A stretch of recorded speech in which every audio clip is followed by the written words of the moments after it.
So I tend to forget it. So it's being recorded. I'm going to start the live transcript off as well. And I'm going to start the webinar now.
Good afternoon, everybody, and welcome to our Maximise Your Membership national networking, national event. I'm going to go through just a very few housekeeping points with you before we begin. And first of all, do introduce yourselves into the chat box. Let us know where you're coming from. But if you want to ask any questions, can you please put them into the Q&A box, which is at the bottom of your screen. If you put questions into the chat box, we might not see them and we might miss them. We're going to be answering the questions once we get to the end of the session, but we should have around about a quarter of an hour for all of your questions. So do please put them into the chat box. My name is Ness Gale and I work for the FSB as an operational support coordinator. And we've got three great people who are going to be talking today all about how to maximise your FSB membership and how to get the most out of it.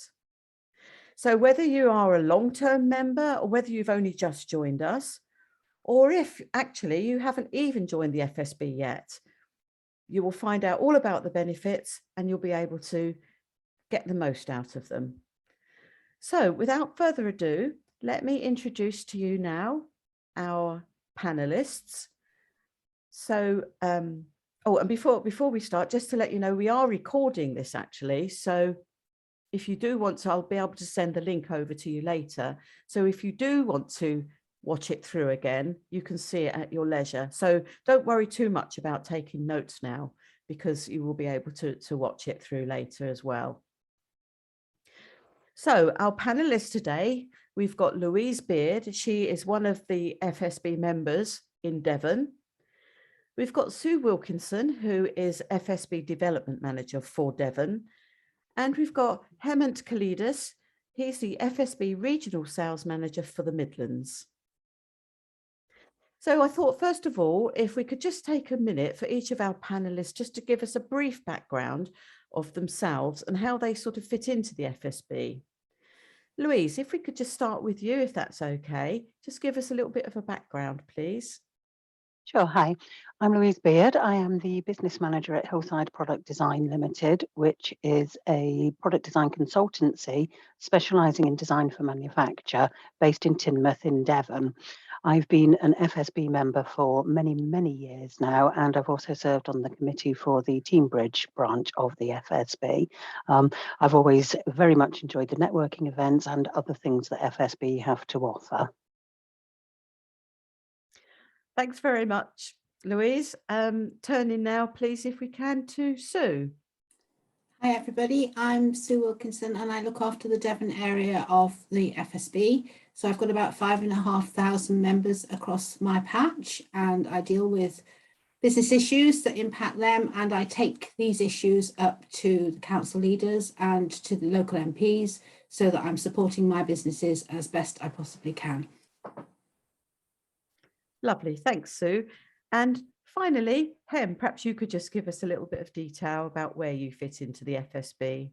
Lovely, thanks, Ness, and good afternoon to everybody. Yeah, my name's Hem Kalidas. I'm the Regional Sales Manager for the FSB, and I cover the East and West Midlands region.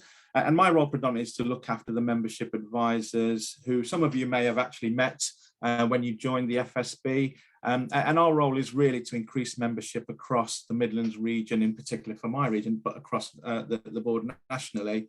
And that is by engaging with business owners and making sure they're aware of the member benefits and getting the most use out of the benefits in terms of helping them with their business.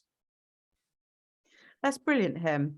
If you don't mind, we'll actually stay with you for a little while, and perhaps you could just give us an overview of some of the key FSB benefits of membership.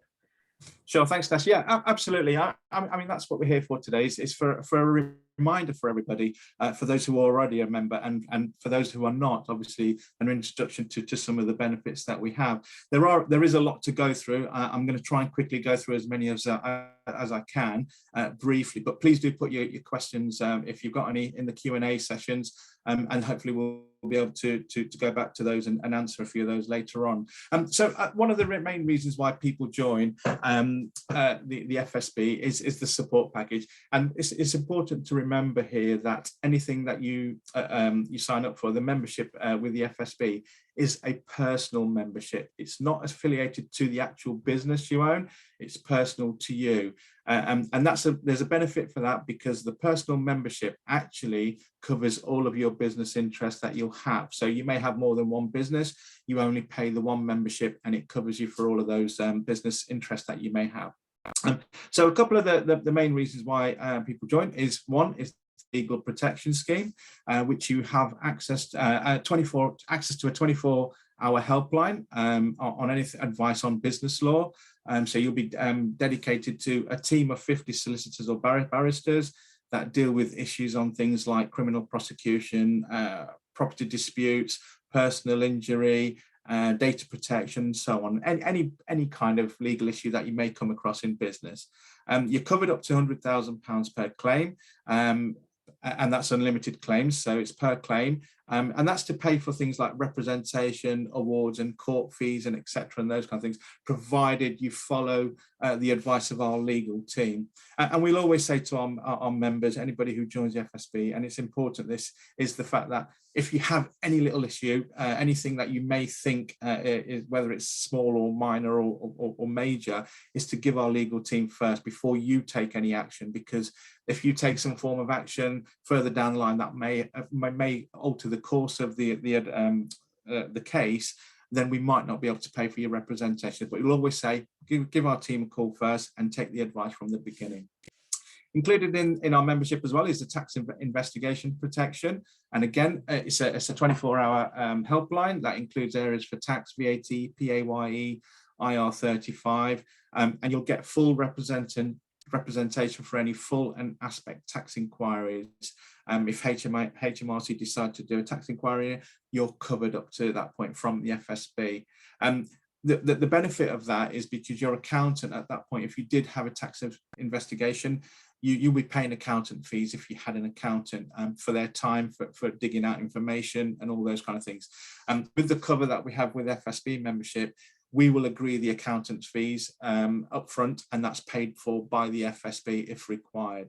And also there's lots of information and templates online as well. For those of you who have employees, you have employment protection through the FSB's membership as well. And again, that's a 24-hour helpline, first and foremost, which includes advice on things like redundancy, dismissals, performance management, and so on. Employment tribunal defence, legal representation, and basic compensatory awards as well. So again, we know for those of you who have got employees, that's a headache. And it's a minefield in terms of what needs to be done and what you can do. So think of it as your own HR portal, your own HR company, as it were, and then you've got access to all of the advice and information that you need to be able to deal with those issues.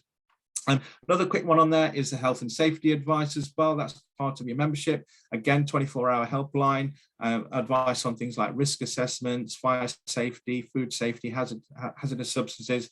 And there's also online training modules for members and their staff as well, where, so it's the basic training modules for health and safety, but that's included within the membership as well. So no additional cost to that as well. We also have access, you'll also have access to a legal hub. Now I'm going to show you that a little bit later on after we've had the other speakers on. And I'm just going to give you an overview and a deep dive sort of into what it is that you can use and how to go about certain information on the actual legal hub. Couple of other points of interest. FSB Care is one of the other member benefits you'll have access to, where you've got telephone support from a dedicated nurse to help members through health and wellbeing conditions. And then as required, if it is required, there's also free literature and resources and a course of face-to-face therapy as well included within that, up to the value of £250 for things like physiotherapy, acupuncture, maybe counselling, and so on and so on. So another, very, very fantastic benefit there on offer for you as well. We also have access to insurance services. So FSB Insurance is part owned by FSB as a brokerage, and it's only available to FSB members. And it's first and foremost, again, it's a helpline, and it's a support helpline on business insurance queries. But we do also offer a range of services, things like business continuity, credit checks, single invoice credit insurances as well. And obviously, if we can beat your policy renewals, and we'll be happy to cover you on those as well. We also have a workplace pension and payroll scheme. Workplace pensions were a big thing 3 or 4 years back. I'm guessing most of you, or many of you, if you have got employees, is you're already set up either on a government workplace pension scheme or a private scheme as well. But one of the other key things we've added to our benefit is the payroll service, and that starts from £5 per employee per payslip. And that includes that's fully covered for managing your work, your pension, and your payroll as well. So, if you're doing that or outsourcing that at the moment, please do have a look at that, because that might be able to save you some money in the long run as well. For our members, also have access to free business banking, and that's access with the Co-op Bank, which gives you free everyday business banking for our members. You can put in up to £2,000 cash every month without any charge. If you do go over that, you can be paying 75 pence per £1,000. Sorry, 75 pence per every £100 that you put into it. I guess the benefit of the business banking through the FSB membership is that you can nominate up to 4 post offices to do your everyday banking. So that could be one on your way to home, one into wherever your business premises are, and so on as well. So it makes it a little bit easier for you to do your banking. And then a couple of main ones, really. I think these ones where it does really help our members. If you're looking for funding for your business, you'll have access to our funding platform, where we have over 130 lenders on our panel, which have access to exclusive deals for our members only, and it's an anonymous application at that stage. So you make the one application, you put your business case forward, what you need it for, what you're looking for, and it goes off to all of our 134 lenders on our panel anonymously, and so it doesn't actually affect your credit rating. And then they'll come back to you with their terms, and it's up to you to decide if you want to then pursue that or not. It's very, very popular member benefit with our members at the moment. The other key one is our debt recovery platform as well. So you'll have access to an advice line first and foremost, which includes processes to take legal action if you're owed money, lots of free information and templates, and there's also a free downloadable letter before action template that you'll be able access to try and recover some of those costs initially. And with debt recovery, there's other stages, but again, for our members, you get preferential rates for those, and it's a percentage of the money that you're owed is what you pay really. But again, please do have a look at that if that's most of the time the letter before action template does actually work, and you do get your money back for that. And then I just wanted to touch on a couple of new member benefits that we've introduced recently, and one is FSB Perks.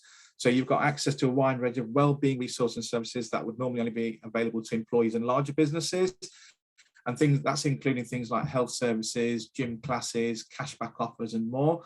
So that's access. You'll have access to that as a member. As an employer, you can also add your employees to the Perks platform from just £3.75 plus VAT per person per month to access the same benefits as well. So it's another one to look into. And the well-being of your employees is really important, making them feel engaged, if you're a smaller business as well. And then the last one I just wanted to touch on was the FSB Making Tax digital app, okay, which is powered by Rhino software. And it's a platform that enables you to upload your quarterly VAT returns digitally, and it goes directly to HMRC from our app as well, so you can manage your accounts on the go. The plan is there's a basic plan that's free to FSB members if you're a very, very small business or if you're a sole trader, and then you've got the starter plan, which starts from £5 plus VAT, or then you've got the standard plan, which is £12 plus VAT as well. But more information on that is on our website as well. So that's a quick introduction. I'm sure people will have some questions for me with regards to the member benefits, but for now that's me. Thanks, Hem. That was brilliant. That was a real great run through of so many benefits. There's so many benefits. And one I didn't even know about was the health and safety training modules, which sounds really interesting. I bet people find that very useful. Absolutely. And I know we're going to come back to you a bit later, and you're going to show us some more about the legal hub that you spoke about. So we'll look forward to that. Can we turn now, if that's okay, to Louise, who, as a member, Louise, perhaps you could just let us know, how you found the benefits and what use you've made out of them. Absolutely. Thank you, Ness.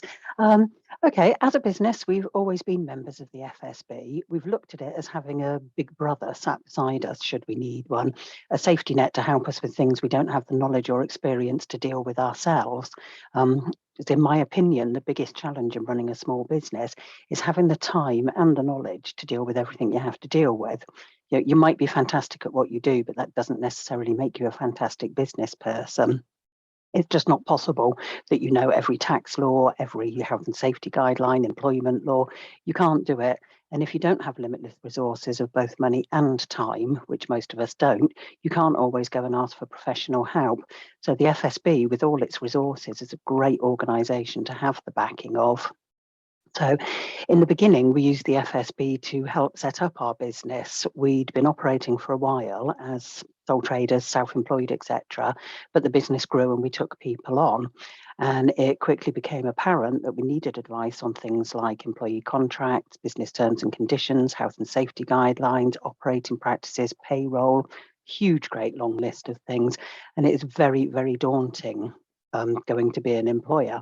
There's so many things you need to know, and whilst you may be aware of a lot of them, it's what you don't know that trips you up. So delving into the material from the FSB was absolutely invaluable, and we managed to write all of our contracts, terms and conditions, operating policies, and everything else we needed with the help of the information readily available to us. Another example, we had a few years ago, one of our employees married a very lovely French lady and wanted to move to France with her, but we wanted to keep employing him. So under the taxation scheme between, well, all European countries at the time, a UK employee could work abroad in France for 2 years and still pay tax in the UK, but after that it becomes very tricky. So we spent a lot of time and effort trying to find out how exactly we could make that work. And in the end, we just had the one unanswered question, which was, could we keep employing him in France after the 2 years were up? But more importantly, if we couldn't, what would be the process? Would he be effectively resigning? Would we be making him redundant? Would we be sacking him? What procedures did we have to follow? Basically, just what did we have to do if it came to it? Again, turned to the FSB and got all the advice I needed on what would happen in the eventuality that we couldn't keep employing him. At the 11th hour, we found a solution for how to employ somebody in France, and that employee still works for us 7, 8 years down the line now. Another thing we had cause to ask for help with was a colleague who was very sadly diagnosed with multiple sclerosis. For a little while, she'd been having trouble walking and balancing and such, so we were aware something was wrong, but until she got the diagnosis, we didn't know.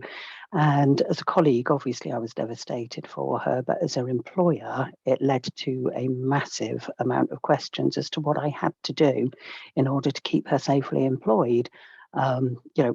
What changes would I need to make? How would I deal with physically getting her in and out of the office if her walking became worse?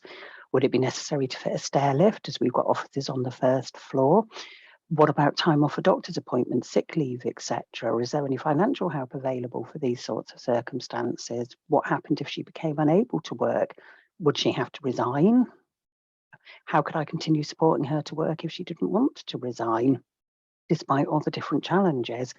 And I spent a lot of time looking at websites such as gov.uk and general employment sites. But the more I looked, the more confusing and conflicting much of the information seemed to be.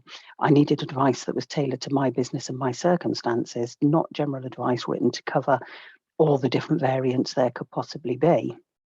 So I called the FSB and spoke to a fantastic employment lawyer.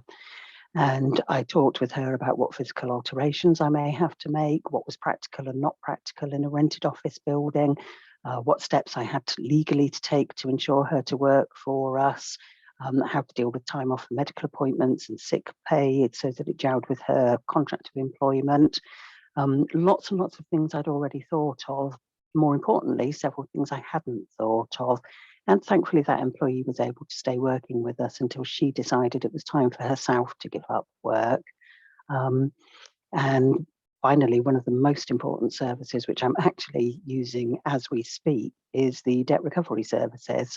I've had to take clients before to the small claims court, and I've always done that without needing help because it's a very straightforward and relatively simple procedure. But what happens when the debt owed is too large for the small claims court? First time I've had to deal with this particular issue. And I really don't know what the procedure is, how much time I needed to give between escalating things, how I should work communications from my business to the non-paying client, etc. Even down to what court do you apply to and how do you physically apply to it? So once again, turn to the FSB, and the Legal Hub has told me pretty much everything I need to know so far. And as Hem mentioned earlier, the letter before action had a very, very good response to it, and I am actually now getting money out of that client. So several things there that I can absolutely and wholeheartedly recommend the FSB for.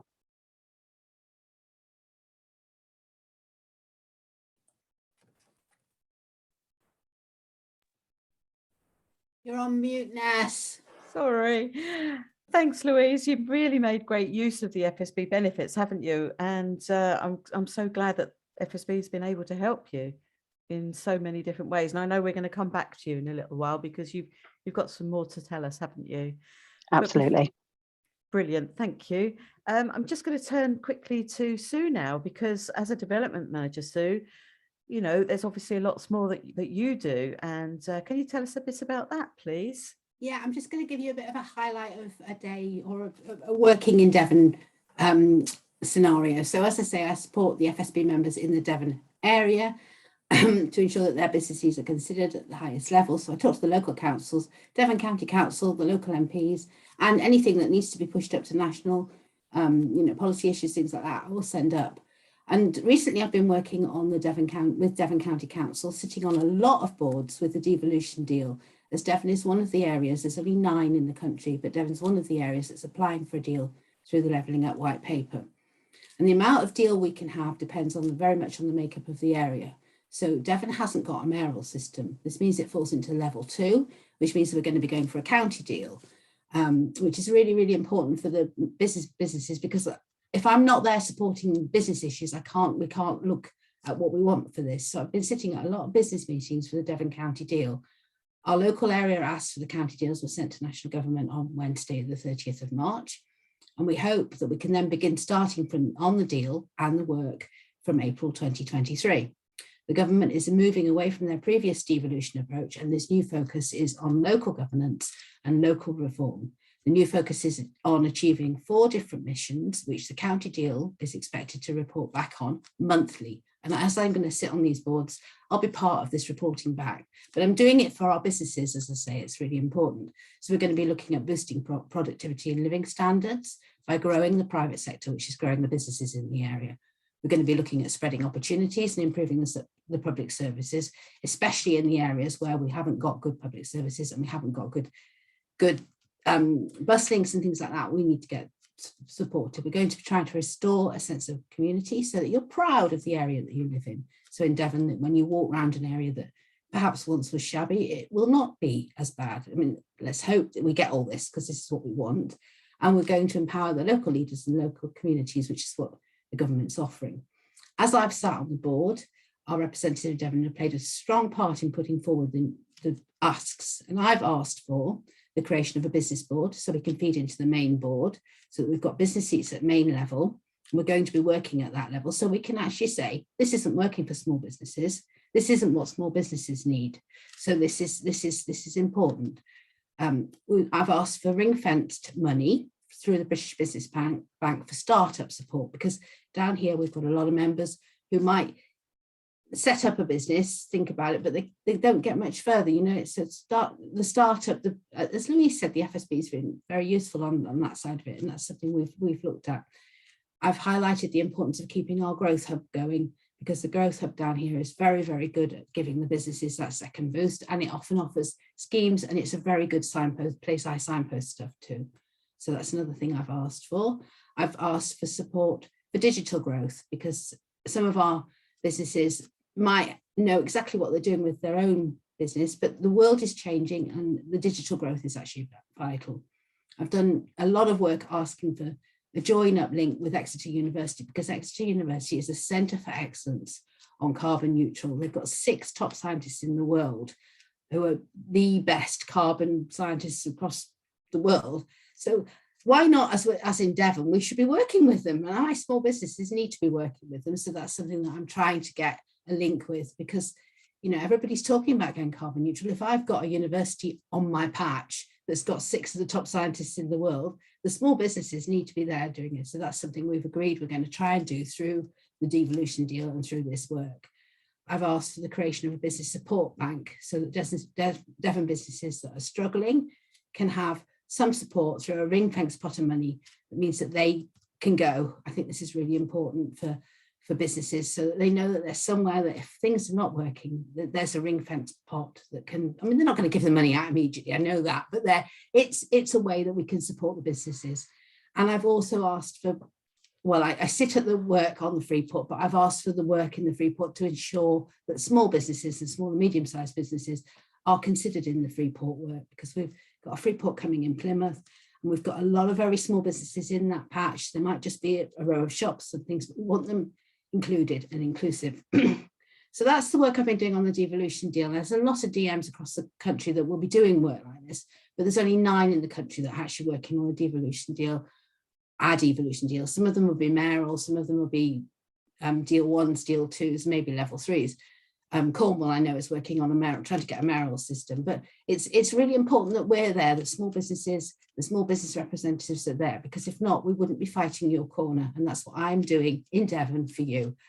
The other things I do is I support members if things are wrong. So during COVID, I used to get a lot of phone calls, you know, we've got to make the staff redundant, or we can't do this. Or, I mean, we, as in the DMs, reported back to head office that hotels and small businesses were talking about making staff redundant, and through the FSB, the furlough scheme came in. It was partly because of our feedback, and I'm very proud of that, because had we not done that, then furlough would not have happened. So we did a lot of work on that side of it.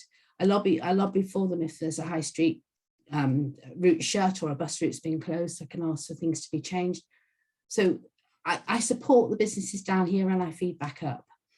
Items that are not local and national will get fed up to our national policy team. Louise is going to talk about one that we've done quite a lot of work with recently that's important. So, you know, those national issues are often collated. There'll be a small number of them, but they'll be raised with the relevant office. And then the MPs or the leaders have a better understanding of the issues that are affecting the small businesses. I also, if I've got an issue that I've raised to national, I will also raise it when I have MP meetings. So if I have an MP meeting and I've got a list of things that will impact businesses nationally, I will also tell my local MPs. I mean, I meet my local MPs at least twice, sometimes 3 times a year. Some of them I talk to more often than that. If there's a policy issue, I mean, the big issue at the moment is staffing, and we're having real issues, particularly down here, for our members to get staff. If there's policy issue, then it will go up to head office, but it will also be raised at the MP meeting, so that I know that my MPs know what the problems are.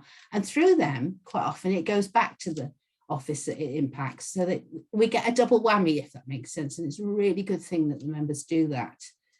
I also feed national policy issues down, so the national insurance hike, things like that, I will raise with the council leaders, I will raise again with the MPs, so that they know that the local businesses is going to impact as well as the national issues. So I think, you know, that's the sort of day of work that I do. And I know it was a rush through, but it gives you a good idea of what the development manager does in a day-to-day role. Thank you, Sue. Yeah, that was really brilliant. And I think that's probably, a lot of people don't realise all of the lobbying that goes on their behalf, on the behalf of small businesses. And I like to think that the FSB is a big voice for small businesses. And I know you mentioned that Louise is going to talk again about a national issue that she's brought to you. So I'll turn now to Louise, if that's okay, Louise. Thank you, Ness. Yeah, which I'm sure an awful lot of people must have had similar dealings with. So basically, a parcel I sent to a client in Texas was misplaced by the courier company. It was a prototype, a unique, valuable, vital, and very time-specific prototype. So I sent it off and assumed all was well, until I received an email from the couriers asking for a commercial invoice for the package, which I had attached when I'd set the payment up for the package to go. So it seemed that the courier company website was supposed to file the commercial invoice I'd attached when setting up the delivery, but their website had glitched. Hadn't told me it had glitched, hadn't told them it had glitched, but when they tried to process it through their system, there was no commercial invoice. So simple, you would think. I emailed the invoice to the courier company as requested and believed that that would deal with it. But a few days later, we started getting worried messages from our client. Package hadn't arrived when it should have done. So I went online and checked the progress and discovered that the package was still showing as being at their Essex depot. There then commenced one of the most frustrating and time-consuming things I have ever tried to do. And to cut an awfully long story short, it took 35 days, approximately 20 phone calls, most of which lasted 20 minutes or more, and more than 50 emails to get this package delivered. So eventually I complained to the couriers. and they undertook an investigation, though they never told me the outcome of that investigation or apologised for their terrible service. And in fact, every single time I spoke to them, the attitude I mostly got was, I don't care. And that really angered me. For 35 days, my client's business was at risk without that prototype because a courier company had not fulfilled their obligation and didn't care enough to try and sort out their poor performance. So I thought I'd escalate it, take it to the ombudsman, governing body, whoever. And I discovered that there is no ombudsman. There is no governing body for courier companies, nobody that you can turn to complain or to get help from. And I cannot be the only business that is totally reliant on couriers to get vital packages delivered. And yet there is no comeback on courier firms. And how can such a vital link be mostly unregulated when it comes to getting it wrong and, more importantly, putting it right? And so I turned to the FSB, I turned to Sue, and she's taken it forward for me. And hopefully this means that government, courier industry will be getting talked to, that they will realise that sometimes it's not just a lost package, sometimes it's a person's entire livelihood on the line, and that's important. And, you know, being told, well, you can have your 50, 60, £100, whatever it was back that we charged you to lose your package, that doesn't fix the problem. And since I last spoke to Sue and Ness about it, there has been a slight development in that a year down the line, I've asked the courier company yet again what the outcome of their investigation was. And because we paid for it via PayPal, they didn't bother speaking to me. They said they've sent everything to do with the investigation and their response to PayPal, and I have to contact them. If somebody knows who on earth I can contact in PayPal, please let me know, because it's a dead end everywhere, truly frustrating. And hopefully, Sue, it's going forward and maybe something will happen, because this is, in my opinion, something very, very important for business to deal with.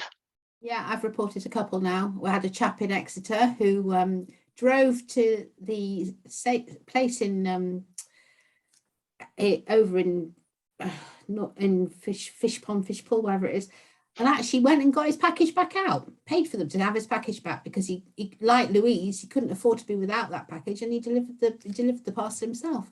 And he's I was very much getting to the point where I was going to drive to Essex and even consider getting on a plane to Texas myself. Yeah, and we shouldn't have to do that.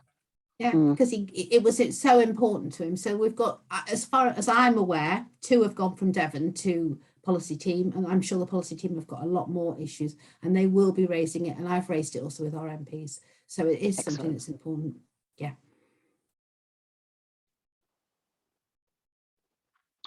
Okay, so I'm not sure if that's everything you need from me, but sorry, I would honestly say that as small and medium-sized businesses, we're the biggest contributors in the UK, and yet we're still mostly ignored by government.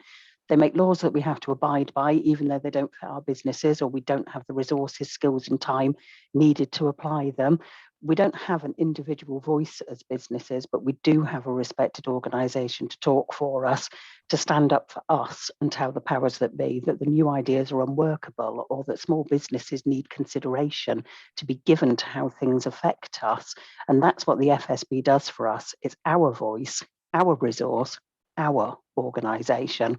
And that's why I will always be a member, regardless of all the other perks. Well, thank you so much. That's amazing. We couldn't get a better recommendation than that, Louise. So thank you very much indeed. We did promise earlier that Hen was going to show us some of the legal hub, and so we'll turn to that, and then after that we'll deal with some questions that have come in.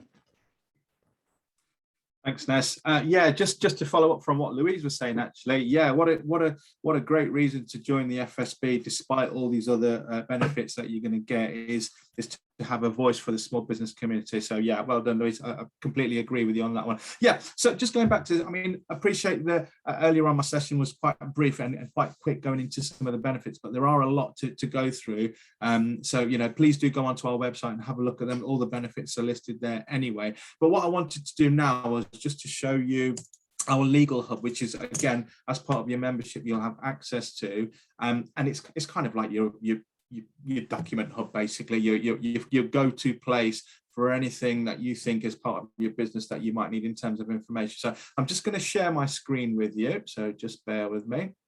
And what I wanted to go through really was just to show you how easy it is to navigate through the Legal Hub. So if you remember, hopefully you'll have had your login details and all those kind of things already. And if you haven't been onto this, please do go onto it, because again, like you said, it's your guide to everything here. And it's quite easy to navigate as well, which is what I wanted to show you. So once you've logged in, you have access to the menu system here. And again, you've got a quick find, you've got Let's Talk advice line bookings, you can get a quote for additional legal support if you needed to. You can log into your health and safety training modules through here.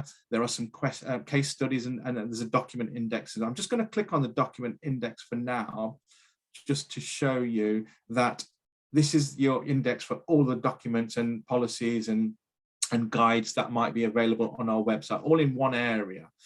Which is fantastic. So you can actually, if you want, looking for something specific, go directly to that. I'm just going to go back a little bit here and go through to the main pages, and as you can see here, it's all the information that you may need is put into sectors and segments as such. So you've got Brexit there, you've got coronavirus, when that was a huge effect that was having on businesses. You've got debt recovery, care sector, contracts and trading, and so on and so on. I'm not, again, too many tips for me to go into details, but I wanted to just kind of look at a couple of those. First one was contracts and trading. Again, which with many of you in business would probably need some, sorry, my internet might be a little bit slow. Just to show you the kind of documentation that's actually in contracts and trading. So once you go into these sectors, there's a little bit more information about that, and you'll see here that you've got the key resources. And again, that's split into sections as well. So you've got filtered by guides. So you've got a lot of guides on here, whether you need the documents or not. There's lots of advice on business planning, business plan templates, business insurances, a whole host of guides. If I then click onto the next thing, which is the actual legal documents that you may be needing in terms of contracts. So you've got things here like business-to-business consultancy agreement, contract for services, distribution agreements. Just going to go on to page 2 here. You've actually got director service agreements. And if you're a hairdresser, you've got hairdressers area licenses in there and chair licenses in there. So we've got everything in terms of a whole spectrum from any type of business that may be on this call as well. Even if you're just a landlady or a landlord, there's actually tenancy agreements on this document as well, all already set up, all templates that you can just download, ready to use. And the other thing you've got to remember with this as well is kept up to date by our legal team. So anything you download, any documentation you download, you'll know that it stands up to legislation currently at the time you download it. So if there's nothing on here that's out of date, you know it's up to date. You've got here another one, that's subcontracting agreement, and so on and so on. You've got forms, there's letters and templates, and also I'm just going to go back to the home. And for those of you who have employment, which we know which is a big headache, employees that we know it's a big headache. Again, you've got the employment section, which deals with contracts and policies, how to fire and dismiss employees if you need to, managing employees, recruitment, redundancies, resignations and retirement, so on again. So I'm just going to click on the contracts and policies. And again, if you don't have a policy in place for your employee, you have access to that here as well. So you don't need to go outsource that to anybody or pay anybody else to do that. You've actually got all the guides here, and you've actually got the documents here. So you've got other kinds of benefits here. And there's also, what I wanted to mention was there's also videos in each of these sections. There's also videos that you can watch for information and guides and so on as well.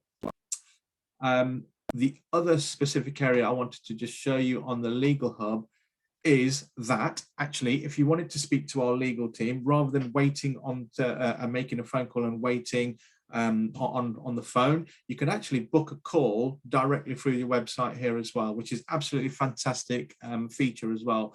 So depending on debt recovery, whether it's to do with debt recovery, contracts and tradings, or employment, health and safety, or tax, you can actually book a call with our solicitor. So I'm just going to click on that now, and you can see here on the 27th of April, which is today, there's a slot for 3:30 p.m. that I can book in a call for. Once you click on one of those slots, you choose one of the topics that you wanted to speak to somebody about, whether it's the landlord and tenant, consumer, commercial contracts, or something else. You click on that, add a few notes in there, click on next, and what they'll do is that will send a message off to our legal team, and they'll make contact with you directly on that, because they'll have your phone number and email address as well already registered, because you've already registered on our legal hub as well. So again, that's just another quick introduction. I'd love to be able to show you a lot more. I'm just conscious of time, and Ness is probably going to be saying you're already over him. So but please do put comments or questions in the Q&As, and we'll try and answer them shortly. Just going to stop sharing that, Ness. Thanks, Em. Okay, great. So again, loads of things for people to have a little look at and play around and have a little search through on the website, and see what they can find there. So much information there. Brilliant. Okay, well, yeah, I think probably we'll take a few questions now, because we've only got a quarter of an hour left. So let me have a little look at our Q&A box. We've certainly got a lot of questions in there. Hopefully we'll be able to get through all of them. So the first one, I currently work an employed full-time job, started my business in my own time.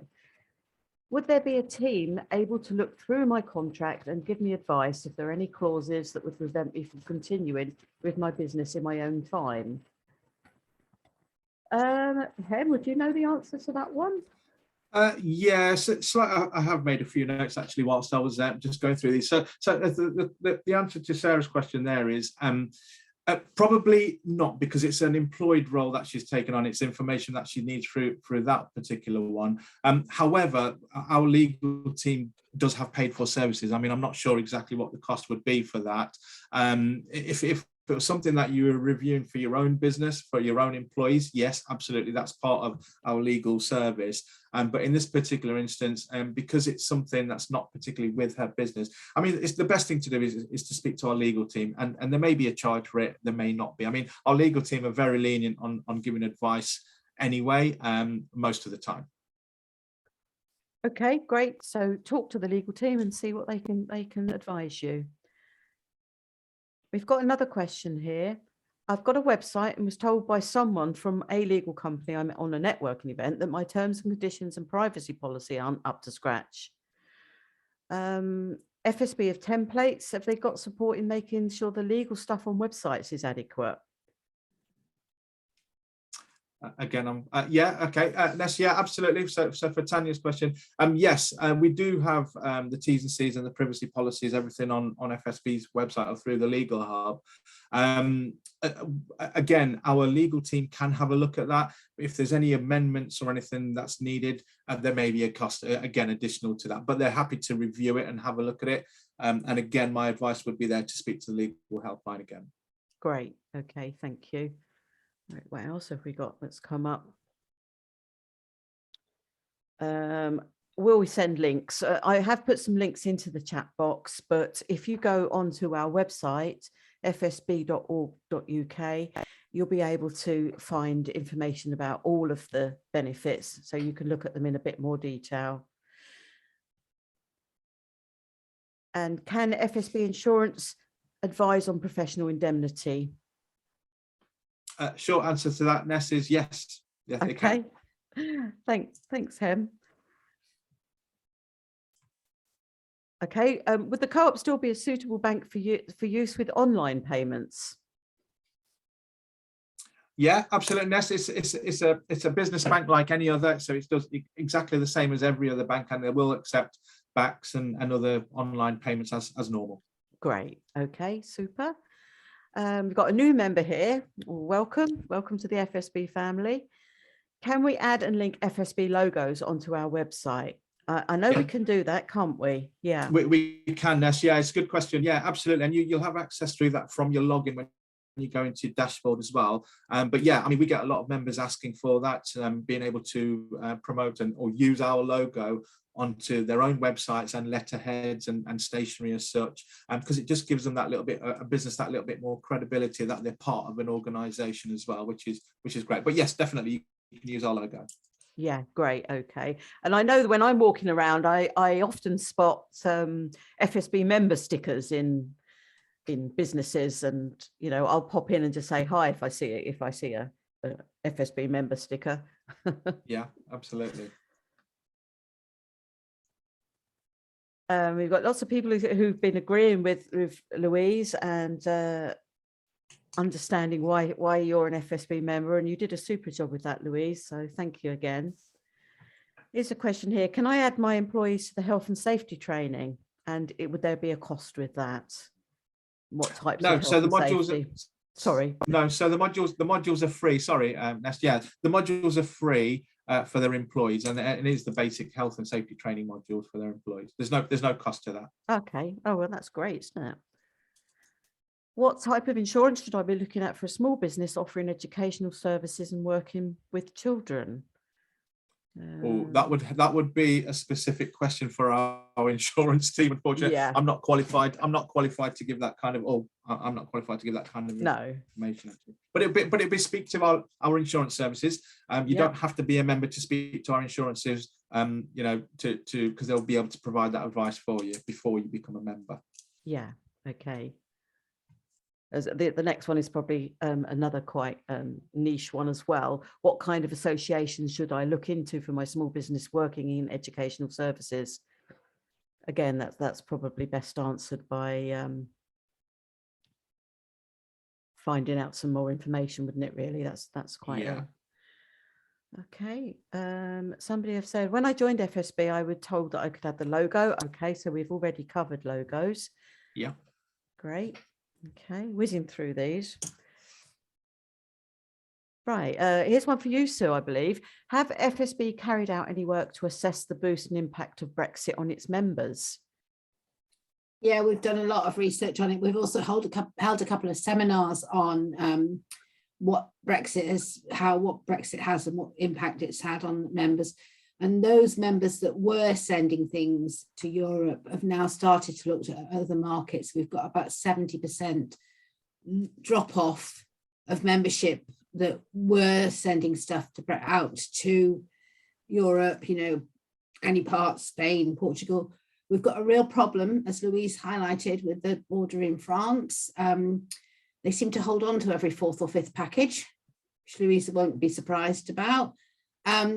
And Brexit hasn't had a good impact on our small businesses so far. I mean, it has impacted in that way. It's also impacted if we look at the way we used to, if you look at our restaurants or our hotels, I mean, particularly down here, I mean, I see it a lot because I work in a tourism area.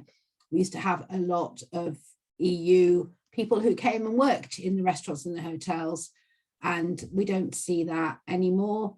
And we've got a real problem with staffing, and we've got a real problem. I mean, the salaries have gone from sort of £10 an hour up to £15, £17 an hour for waitressing, for cleaning, for all sorts of things, because we just don't have the staff. We are pushing further afield, and we're asking people if they would like to come and work in the UK from other parts. But you know, yes, it's had a major impact, and it's not the impact at the moment that perhaps those that voted for Brexit wanted. Yeah, continuing to have an impact even after all this time, isn't it? Yeah, it is. All right, thanks, Sue. Somebody has asked about that they've been paying for employment law and health and safety support, and obviously, as Hem said, FSB have all of the details and contracts and help and advice for you. So if you're paying for it, really, and you've got FSB membership, stop that payment. You don't need to be paying for that because you've got it with your membership. Can I get more information in regards to perks and benefits, and are they for employees? That will be you, Hem. Yeah, so all the information about perks, which is one of our newer member benefits, is all on our website. Again, if you just go to the FSB website, the initial information is actually on there, and that includes your employees. Obviously, yes, you can have the perks benefit added for your employees at a cost. Okay, great, thank you. Here's a question about FSB Care. Somebody had a course of acupuncture, which was very helpful through FSB Care, but was told that she couldn't have anything like it again for the following year, and she wonders why that is.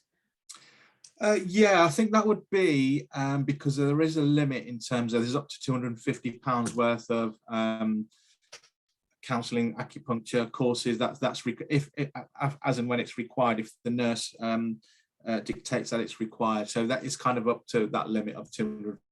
Probably why that's been used in the first year. Yeah, so I understand it. It's that you've got that amount of money for each condition. So, you know, if you needed some physiotherapy for a broken arm, you've got the money for that. And then if you needed something for your back, that's a different condition, and you could do that. You could apply again, and that would be fine. But Correct. for the same condition, you can't do it more than the 250. Did you say? That's correct. Yeah. Yeah. Okay. All right. Thank you. Oh, someone's asked about templates for tenders. Making quotes and clients to tenders. Do we have anything for that? Yeah, I'm not sure on that one, Ness. I'll have to look into the legal hub. I can have a quick scan through that a bit later and see if there is anything for that, and get back to, is it Stephanie directly on that one? Yeah, it is. Lovely. I can't find anyone who can help with the pension service for my employees. They want to opt out, but I need to get a provision for when somebody wants one. Doesn't really know where to start on the pension thing, and could FSB help?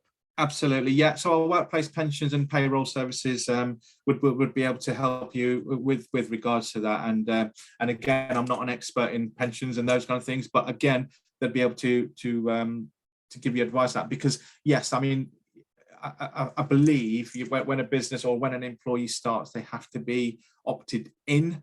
Initially, and then it's up to the employee if they want to opt out at some point or whatever. So, and again, you know, I think there's some legislation in that as to when it is. It's quite complicated, but again, our pensions, workplace pensions benefit provider will be able to provide that information as well. Regardless whether you take the service or not, they'll be able to give you that advice. Lovely. Okay. Another question about perks. Is it actually on the website? Are the details on the website? It is on the website, yeah. Okay, great. Oh, here's one actually that I don't think you mentioned when you were doing your run through. Can we get support with PR? Yes, you can actually. Yes, and I didn't go through that. It's only because we had so many to go through. But yeah, we do have a public relations and crisis management helpline that's available to our members as well. And again, that's a 24-hour helpline that gives you advice on dealing with serious or negative publicity. And for our members, they do actually get up to £10,000 worth of insurance cover of consultancy should that happen. And again, there's lots of online resources, lots of free information templates that the service will be able to provide as and when needed. And it's a big one at the moment with lots of businesses obviously relying on social media, their website and Trustpilot. I guess, you know, a negative review is going to impact their business. So it's very, very important. Again, you know, it's one of those things. I mean, I had a member a few months back, had some negative publicity, but went on directly without speaking to our team first and made a comment, and it's understanding what comment you need to make and how to make it, and you know, but just getting that advice on making a comment or a reaction is really, really important. It's best to get the best advice for that. Yeah, absolutely. What about our First Voice publication and an editorial in that? Our First Voice publication is a magazine that goes out to members and also is online. Does anyone know about how to get an editorial? I'm not sure on that one. No, that might be something we need to sort of look into separately, Holly, and come back to you on that one. And lastly, oh no, it's not. There's a couple more below it. A new member has another business with a former colleague and is looking for some legal team advice. Yeah, again, on how to close that business. Yes, that would be the legal team. Yeah, definitely, they'll be able to help with that. Definitely be able to help with that one. So that's great. Any templates for offering my services to potential clients? Oh, I don't think there's anything on the legal hub to do with that in particular. No. Okay. And lastly, again, templates for tenders. Yeah, that's what I'm going to come back to, and I'll get some information on that one. Okay. All right. Well, that is actually a very quick whip through all of the questions, and it keeps us within our time frame, which is pretty fantastic. Anything else that anybody wants to raise just as we're just about to close? Very quickly. Okay. All right. Well, on that then, I will just say a big thank you to our fantastic panelists, and a big thank you to everyone for coming along today. And if you didn't get your questions answered, do please get in touch, and we can see what we can come up with for you. Can I just say to Ed, we are seriously looking at running serious coaching and schemes like that. We've been looking with some training providers, but we're not there yet. So coaching and that sort of thing, because there's 3 or 4 questions in the chat about, can I do level such and such, or can I? It's something we haven't got on offer for the FSB at the moment, but it's been something that's been discussed a couple of times. So just to say, yes, Ed, it's on our agenda. Radar. It's not there, and it's not, we haven't got it, but it is something we are looking at possibly. Okay. All right. So kind of watch this space then, really. Lovely. Okay, well, Louise, thank you very much for giving up your time from your busy business to come along today and share your stories and how you use the benefits. Really, really appreciate that. You're very welcome. Thanks, Hem, for also coming along, and thanks, Sue, for coming You're along. welcome, and particular thanks to Louise. Really appreciate that, Louise. Thank you. Really, yeah, thank you very much. Well, it was kind of a whip through, and we're at 1:30, so hope to see you again at some more of our webinars. And don't forget, I will be circulating the link to the recording. Thank you, everybody, and goodbye. Thank you. Bye-bye. Okay. Right.